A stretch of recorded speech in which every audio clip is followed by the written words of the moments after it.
საფრანგეთის პრეზიდენტი თვლის, რომ ზელენსკისა და პუტინის შეხვედრისთვის შესაფერისი ქვეყანა შვეიცარია. მაკრონის განცხადებით მოლაპარაკებებში ევროპელმა ლიდერებმაც უნდა მიიღონ მონაწილეობა. მშვიდობა არ შეიძლება იყოს კაპიტულაცია, ეს ტრაგიკული იქნება უკრაინისა და ევროპისთვის, ამბობს მაკრონი. რუსეთი არ უარყოფს უკრაინის საკითხზე არც ერთ ფორმატს, არც ორ მხრივს და არც სამ მხრივს, აცხადებს რუსეთის საგარეო საქმეთა მინისტრი.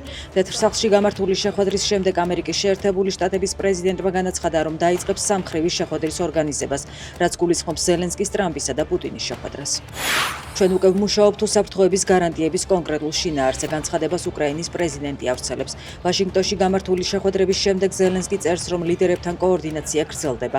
გამოცემა ბლუმბერგის ინფორმაციით უკრაინის უსაფრთხოების გარანტიების შესაძლოა უკრაინის შეიარაღებული ძალების გაძლიერებაზე იყოს ორიენტირებული.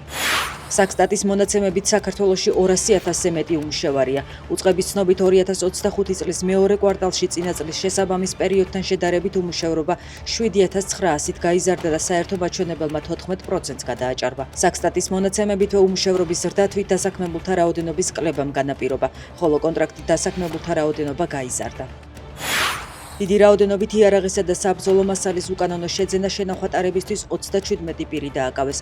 საგამოძიებო მოქმედებები ქვეყნის მასშტაბით 3 დღის განმავლობაში მიმდინარეობდა. დააკავებულებს 7 წლამდე პატიმრობა ემუქრებათ.